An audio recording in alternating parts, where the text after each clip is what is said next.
అందరికీ నమస్తే. మా పాపది పుట్టినరోజు యాక్చువల్గా లాస్ట్ వీక్ అనమాట. కొద్దిగా వీడియోని లేట్గా అప్లోడ్ చేస్తున్నాను. స్కూల్కి వెళ్ళింది. స్కూల్లో వాళ్ళ ఫ్రెండ్స్ అంతా కూడాను కొరియాలో బర్త్డే సాంగ్ని పాడుతున్నారు. మీరు కూడా వినండి.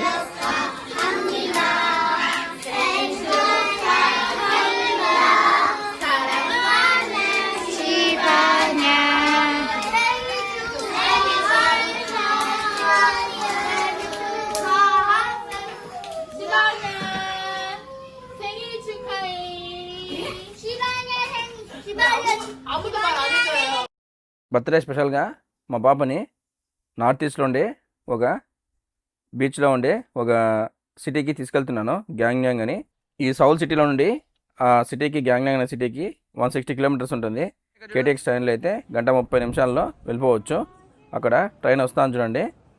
ఇది మెయిన్ కేటీఎక్స్ ట్రైన్ కాకుండా కేటీఎక్స్ ఈయూఎం అని చెప్పి రాశారనమాట. బట్ స్పీడ్ అయితే అదేవిధంగానే వెళ్తుంది. కొరియాలో కేటీఎక్స్ ట్రైను, అదేవిధంగా SRT trains 300 kilometres per hour స్పీడ్ని అయితే క్యాచ్ చేస్తాయి. నేను పిల్లల్ని తీసుకెళ్తున్నా కాబట్టి ట్రైన్ జర్నీనే ఎక్కువగా ప్రిఫర్ చేస్తాను. బస్సెస్లో అయితే కొద్దిగా ఇబ్బందిగా ఉంటుంది, లేచి ఎప్పుడైనా ఏడ్చినప్పుడు బయట తిప్పడానికి. ట్రైన్లో అయితే చాలా కన్వీనియంట్గా ఉంటుంది కాబట్టి ట్రైన్లు కన్వీనియంట్గా ఉండే సిటీస్ని నేను చూస్ చేసుకొని ఇప్పుడు మా పాప బర్త్డే స్పెషల్కి తీసుకెళ్తున్నాను. చూడండి ట్రైన్ లోపలికి ఎంటర్ అయ్యేటప్పుడు ఏ విధంగా ఉందో.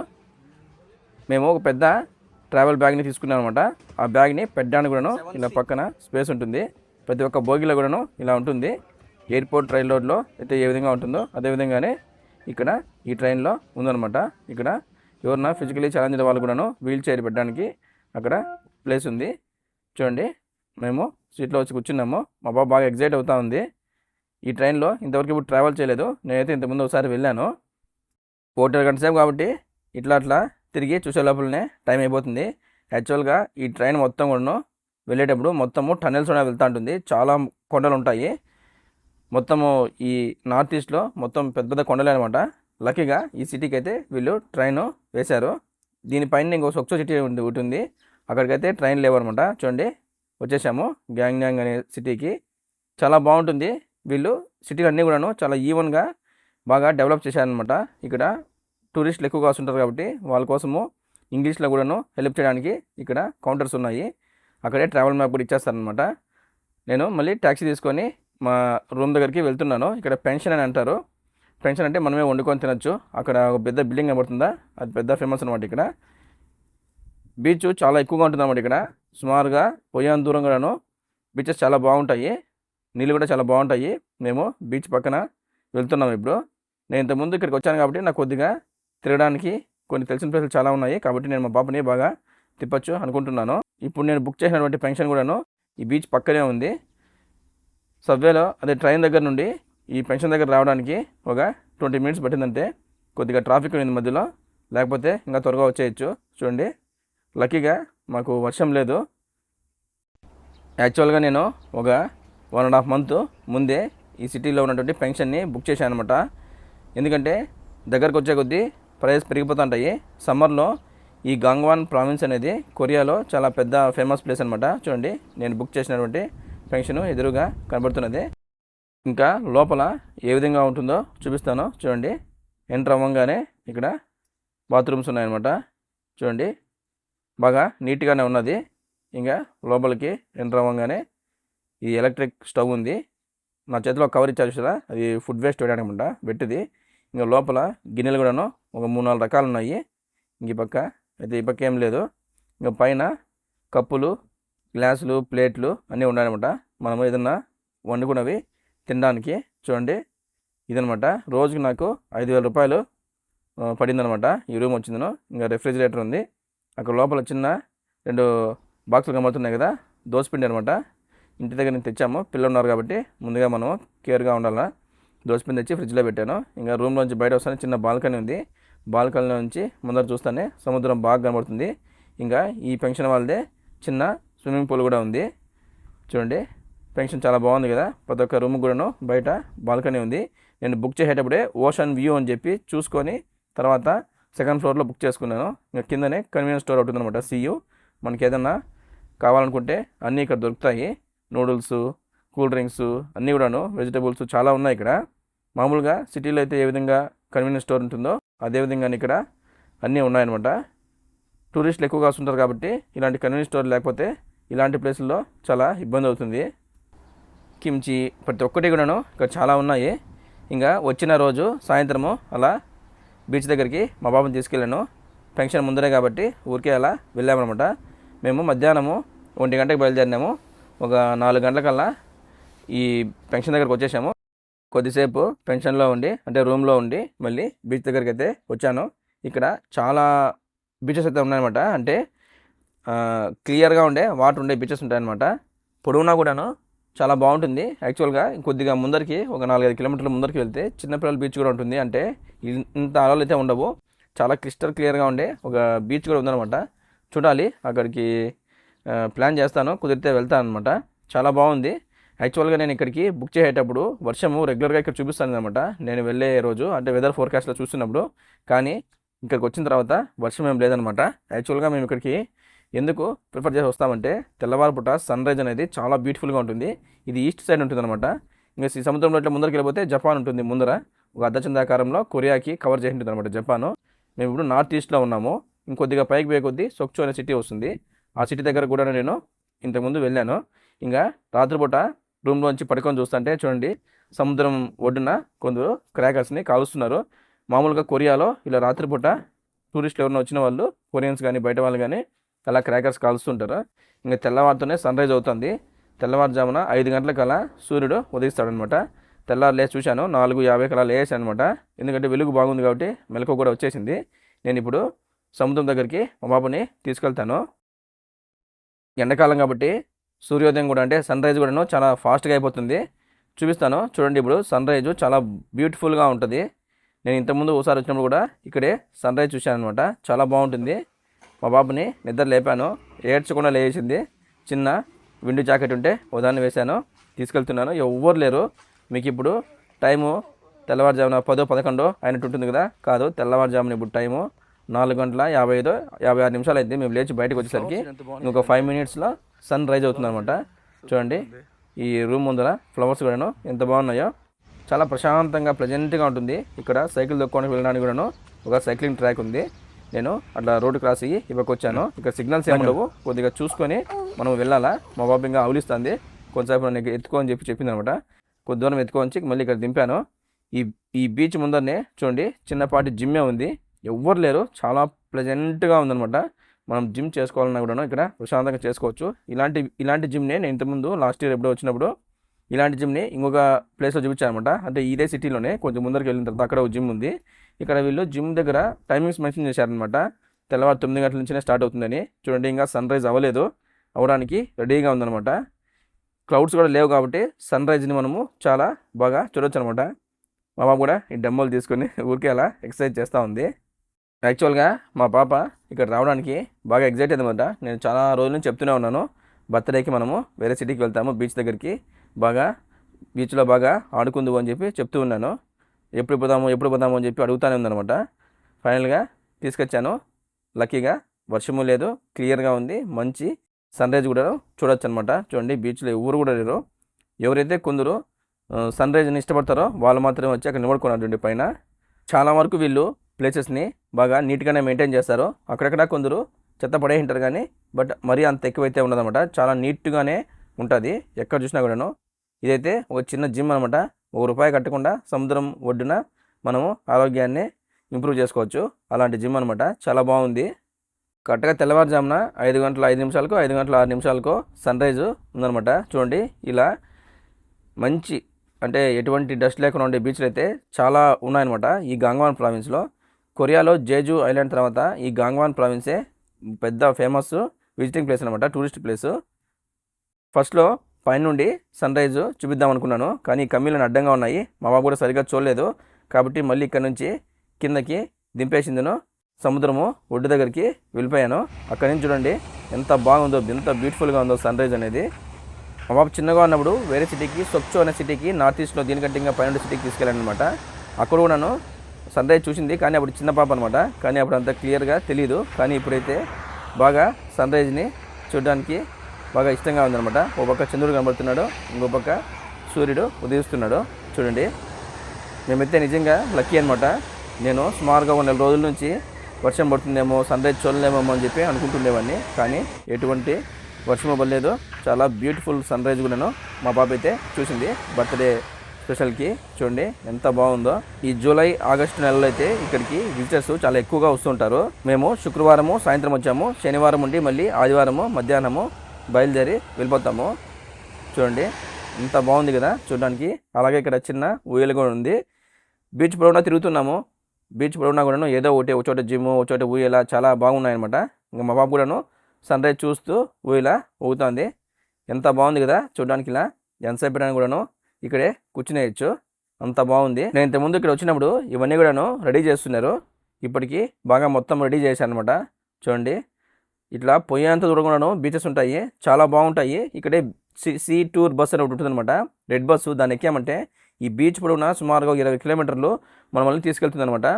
మనకి ఎక్కడైనా ఇంట్రెస్ట్గా ఉంటే అక్కడ దిగేసి మళ్ళీ ఆ ప్లేసెస్ చూసుకొని మళ్ళీ అదే బస్సులో ముందరికి ఫార్వర్డ్ అవుతుండొచ్చు. లాస్ట్ ఎండ్ పాయింట్ ఉంది, అక్కడ బీటీఎస్ బస్ స్టాప్ అని ఉంటుంది. నేను ఇంతకుముందు వెళ్ళినప్పుడు చూపించాను. ఇక్కడ సముద్రంలో మనము నీళ్ళల్లో దిగి ఆడుకున్నప్పుడు ఇసుక మెత్తుకుంటే అక్కడ కాలు కూడా కడుక్కోవచ్చు. సన్ రైజ్ అయిన తర్వాత మా బాబుని రూమ్లో దింపేసి మళ్ళీ మా బాబుని బీచ్ దగ్గరికి తీసుకొచ్చాను. మళ్ళీ ఇంకొక ప్లేస్ దగ్గరికి వచ్చాను. చూడండి ఈ ప్లేస్ దగ్గర సన్ రైజ్ ఎంత బాగుందో. ఇది కూడాను ఓ రకంగా అంటే ఇంకో రకంగా ఉండే ఊయల చాలా బాగుంది. ఇంకా పాలు కావాలంటే పక్కన ఇంకొక 7-Eleven అని చెప్పి ఇంకొక కన్వీనియన్స్ స్టోర్ ఉంది. ఇక్కడ అస్సాం బ్లాక్ టీను దొరుకుతుంది అనమాట. చూడండి 2 ఉన్నాయి, 2 ప్యాకెట్స్ ఇక్కడ అస్సాంవి దొరుకుతున్నాయి, అంటే మన ఇండియావి. ఇంకా కోడిగుడ్డు కూడా తీసుకొచ్చాను, కోడిగుడ్డు కర్రీ చేసుకుందామని. తెల్లవారి మార్నింగ్ బ్రేక్ఫాస్ట్ చేసిందను మళ్ళీ ఎక్కడికన్నా ఒక చోటుకి వెళ్ళి వద్దాం అనుకుంటున్నాము. ఇంటి దగ్గర నుంచే మొత్తం అన్నీ తీసుకొచ్చేసాను అనమాట. రైసు, ఎర్రగడ్డలు, టమాటాలు, మిరపకాయలు, కారపొడి, ధనియాల పొడి అన్నీ కూడా. ఎందుకంటే చిన్నపిల్లలు ఉన్నారు కాబట్టి ఖచ్చితంగా మనము అన్నీ తెచ్చుకోవాల్సిందే. ఇక్కడ కొరియాలో మన ఇండియన్ ఫుడ్ అయితే ఏం దొరకదు కాబట్టి మనము ఇలాంటివి ఖచ్చితంగా తెచ్చుకోవాలా. దోసపిండి కూడాను 2-3 రోజులకి అయ్యాడుగా దోసపిండి కూడా తెచ్చుకున్నాము. ఎందుకంటే పిల్లలకి ఫస్ట్ మనం ప్రిఫరెన్స్ ఇవ్వాలి కాబట్టి తెచ్చానమాట. చూడండి బాగా ఇలాంటి పెన్షన్లు కన్నా బుక్ చేసుకున్నామంటే మనకి ఎటువంటి ఇబ్బంది ఉండదు. మనకు కావాల్సినవన్నీ ఉంటాయి. మనం బుక్ చేసేటప్పుడు కేర్ఫుల్గా చూసుకోవాలన్నమాట. దీంట్లో కిచెన్ వేర్ ఉందా, అంటే స్టవ్ ఉందా, కిచెన్ వేర్ ఉందా అని చెప్పి చూసుకోవాలి. 1-2 సార్లు మళ్ళీ మన కొరియా రాకపోతే మన ల్యాబ్లో ఎవరైనా ఉంటారు కదా, వాళ్ళ దగ్గర నుంచి ఫోన్ చేపిస్తే వీళ్ళకి ఈ హోటల్ వాళ్ళకి వాళ్ళు చెప్తారు వండుకొని తినొచ్చా తినకూడదని. తెల్లవారి మళ్ళీ దోశలను ఎగ్ కర్రీ తినేసి మళ్ళీ ఒక ప్లేస్లో ఉండే బీచ్కి వచ్చామన్నమాట. ఒక 2-3 కిలోమీటర్ల ముందరికి వచ్చాము.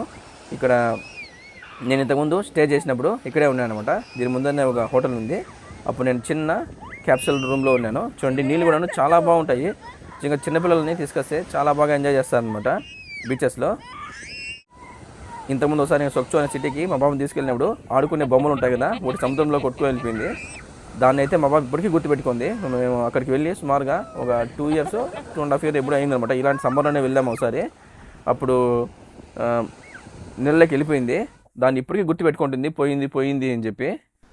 ఈ సిటీకి రావడానికి పెద్ద డిస్టెన్స్ ఏం కాదనమాట, 160 kilometers. ట్రైన్లో కూడాను ఈజీగా వచ్చేయచ్చు. కొద్దిగా ప్లాన్ చేసుకుంటే మంచి పెన్షన్ హౌసెస్నే, బీచ్ ముందుండే పెన్షన్ హౌస్నే మనము బుక్ చేసుకోవచ్చు. బాగా కన్వీనియంట్గా కూడా ఉంటాయి. ట్రైన్, బస్సు అన్నీ కూడాను చాలా బాగా కన్వీనియంట్గా ఉంటాయి. యాక్చువల్గా మేము వచ్చిన టయానికి మరీ అంత ఎండలు అయితే లేవు. మామూలుగా హ్యూమిడిటీ అనేది చాలా ఎక్కువగా ఉంటుంది. మేము లక్కీగా 1 వారం ముందు వచ్చాము. హ్యూమిడిటీ అనేది కొంచెం తక్కువ ఉంది. చాలా వరకు టూరిస్టులు శుక్రవారం వచ్చి శనివారం ఉండి ఆదివారము వెళ్ళిపోతూ ఉంటారు. ఇక్కడికి చాలా వరకు ఓన్ కార్లోనే వస్తూ ఉంటారు. ఫ్యామిలీ వచ్చిందను కార్లు వాళ్ళ పెన్షన్ ముందర ఆపేసిందను ఒక 2-3 రోజులు ఉండి ప్రశాంతంగా ఇక్కడ లోకల్ ఫుడ్ని ఎంజాయ్ చేసి వెళ్తూ ఉంటారు అనమాట. యాక్చువల్గా ఇక్కడ సముద్రంలో దొరికే క్రాబ్స్ ఉంటాయన్నమాట. అవి ఫేమస్ అనమాట. ఇక్కడ చాలా ఎక్స్పెన్సివ్ కూడాను. ఈ బీచ్ పొడవునా కూడాను పెన్షన్ హౌస్లే ఉంటాయి. అలాగే రెస్టారెంట్స్ కూడాను పెద్ద పెద్ద రెస్టారెంట్లు చాలా ఉంటాయి. మనం రెగ్యులర్గా తినే, అంటే సిటీస్లో రెగ్యులర్గా ఫుడ్ ఉంటాయి కదా, అలాంటి ఫుడ్ అయితే ఏం దొరకదనమాట. ఇక్కడ ఏమైతే స్పెషల్గా ఉంటాయో ఆ ఫుడ్ కోసమే చాలామంది వచ్చి ఈ బీచెస్లో ఎంజాయ్ చేసి నైట్ ఇక్కడ స్టే చేసి మంచి ప్లెజెంట్ వాతావరణంలో స్పెండ్ చేసిందను వాళ్ళు మళ్ళీ రిటర్న్ అవుతూ ఉంటారు. మాకు అది కుదరదు కాబట్టి పిల్లల్ని తీసుకొచ్చాం కాబట్టి ఖచ్చితంగా మన హోమ్ ఫుడ్నే చేసుకొని తినాలి. కాబట్టి మార్నింగ్ బ్రేక్ఫాస్ట్ చేసి ఇలా సముద్రం దగ్గరికి వచ్చాము.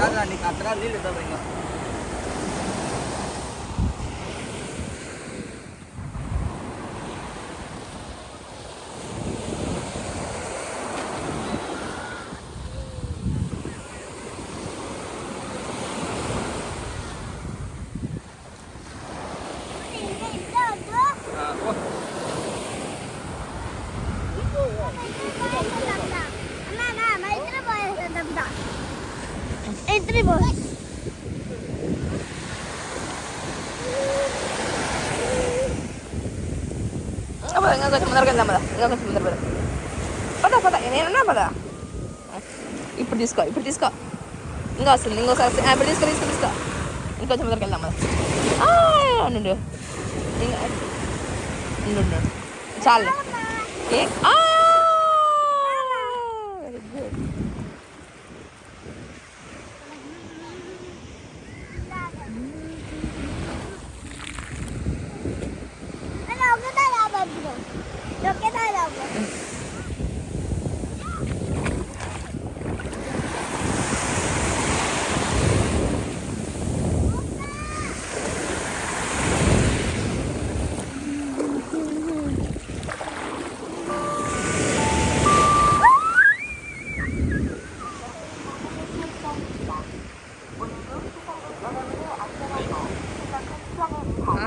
Very good.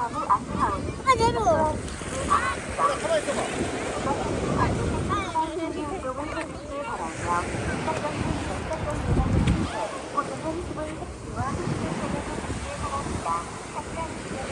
తీసుకో. Very good. 2 hands పట్టుకోవాలి శివన్య.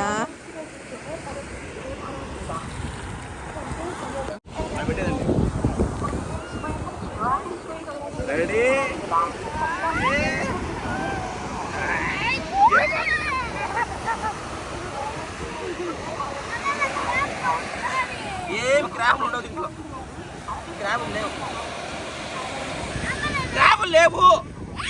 క్రాబులు లేవు అని చెప్పానా?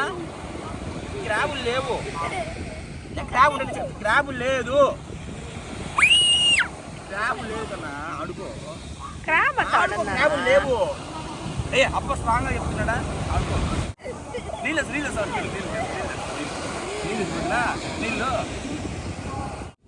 ఇక్కడ మైక్లో అనౌన్స్ చేస్తుంటారు. సెక్యూరిటీ వాళ్ళు కూడాను పైన కూర్చొని ఎవరైనా సముద్రం లోపలికి వెళ్తే వెళ్ళొద్దండి, వెనక్కి రండి అని చెప్పి చెప్తా ఉంటారు. ఇంకా మా బాబుని అక్కడ మ్యాట్ వేసిందో గొడుగు పెట్టి పడుకోబెట్టాము. మరీ అంత ఎండ ఎక్కువగా అయితే లేదు, కొద్దిగా మంచి చల్లగాలి వస్తానిది కాబట్టి మా పిల్లోడు బాగా పడుకునేసాడు. ఇంకా మా బాబుని తీసుకునేలా సముద్రము వారింటికి వెళ్తున్నాను. చూడండి నీళ్ళు ఎంత బాగున్నాయో, స్విమ్మింగ్ చేయడానికి కూడా చాలా బాగుంటాయి.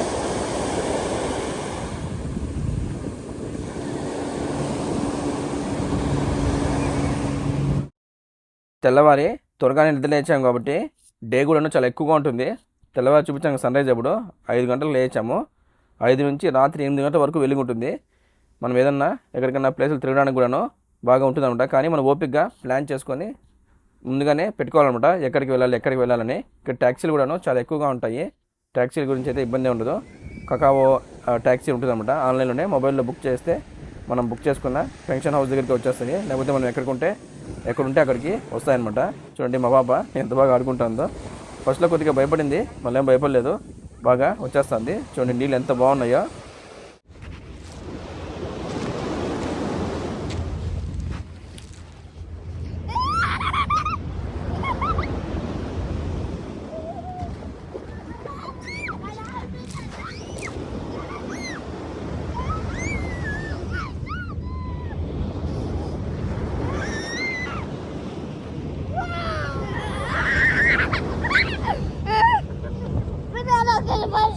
ఇంకా మధ్యాహ్నం వరకు ఆ బీచ్ దగ్గర ఉండి మళ్ళీ ఇంటికి వచ్చాము. ఇంటికి వచ్చిన తర్వాత మా వైఫ్ పప్పు చేసింది. ఇంటి దగ్గర నుంచినే కందిపప్పు తీసుకెళ్ళాము. పప్పు చేసింది అనమాట. బౌల్స్ చాలా బాగున్నాయి. ఎలక్ట్రిక్ స్టవ్ మీద అయితే చాలా బాగా త్వరగా ఉడికిపోతుంది అనమాట. కాబట్టి పప్పు చేసింది. చూడండి పప్పు కూడా బాగుంది. మంచి ఆకలి మీద ఉన్నాము. సముద్రంలో అంటే బీచ్లో కొద్దిసేపు ఆడుకొని వచ్చేసరికి ఇంటికి వచ్చి స్నానం చేసి మధ్యాహ్నం భోజనం చేస్తున్నామట. ఆమ్లెట్ తెల్లవారి ఎగ్స్ తీసుకొచ్చాను కదా, వాటితో ఆమ్లెట్ చేసింది. మధ్యాహ్నము భోజనం చేసి కొద్ది రెస్ట్ తీసుకొని మళ్ళీ ఇంకో బీచ్ దగ్గరికి అయితే వెళ్ళాము.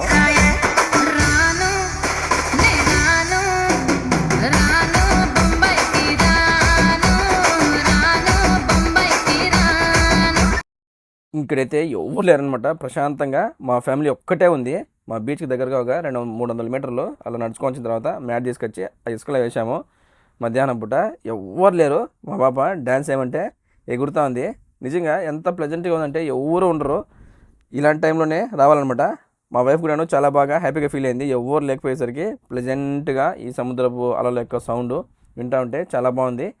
మా బాబు కూడాను చాలా బాగా ఎంజాయ్ చేసిందన్నమాట. మా పిల్లోడు కూడా ఎక్కడ కూడాను మా మొక్కైతే డిస్టర్బ్ చేయలేదు. ఉన్నంతసేపు కూడాను బాగా ఆడుకుంటాడు. నిద్ర వస్తే బాగా పడుకునేసాడు అనమాట.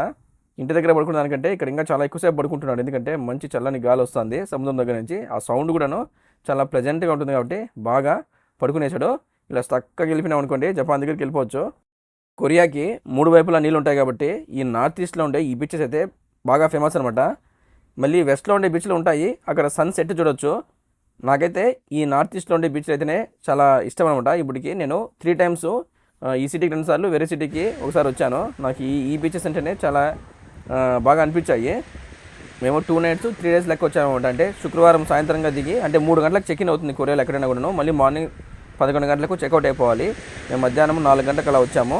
అంటే శుక్రవారం నైట్ ఉండి శనివారం మొత్తం ఉండి మళ్ళీ ఆదివారం తెల్లవారుజామున 11 గంటలకు చెక్అవుట్ అయిపోయాయి అనమాట. వీళ్ళ టైమింగ్స్ అనమాట. మధ్యాహ్నం 3 గంటలకు చెక్ ఇన్ అవ్వాలా, 11 గంటలకు చెక్అవుట్ అయిపోవాలి. ఇంకా సాయంత్రం అయిపోయేసరికి ఇక్కడ బీచ్ పక్కనే మ్యూజికల్ కన్సర్ట్ ఏదో జరుగుతుంది.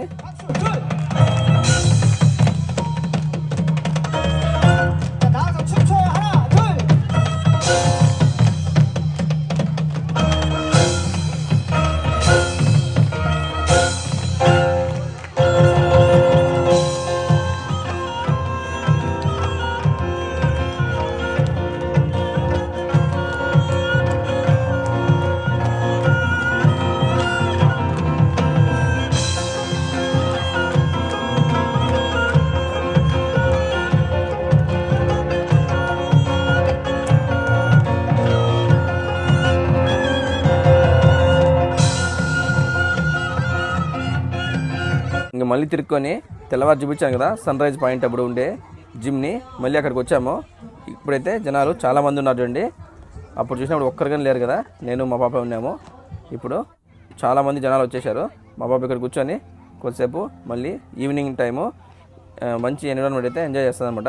చాలామంది ఇక్కడికి ఉన్నారు, లోకల్స్ కానీ బయట నుంచి వచ్చిన వాళ్ళు కానీ ఈ జిమ్లో బాగా ఎంజాయ్ చేస్తున్నారు. ఇంకా నైట్ ఇంటికి వచ్చినప్పుడు మా పాప నూడిల్స్ కావాలని చెప్పింది, నూడిల్స్ తీసుకొచ్చాను. ఇంకా కొరియాలో వీటిని మాండు అంటారు, మోమోస్, ఇంకా స్ప్రింగ్ ఆనియన్స్ అని తీసుకొచ్చాను. చూడండి నూడిల్స్ ఎంత బాగా ఉడుకుతున్నాయో. ఇదనమాట మా పాప పుట్టినరోజుకి స్పెషల్గా నార్త్ ఈస్ట్లో ఉండే ఒక సిటీకి వచ్చిందను బాగా ఎంజాయ్ చేశాము.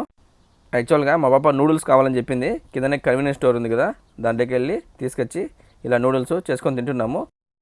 మళ్ళీ మరుసటి రోజు ఆదివారం తెల్లవారుజామున సముద్రం దగ్గరికి వెళ్ళాను. కానీ ముందు రోజు ఉన్నటువంటి వ్యూ అనేది ఈరోజు కనపడలేదనమాట. కొద్దిగా క్లౌడ్స్ ఉన్నాయి. మనం ఎక్కడైనా బయట ఇలా ప్లేసులని చూస్ చేసుకున్నప్పుడు హోల్ టైం మనం బయట స్పెండ్ చేయాలన్నమాట నేచర్లో.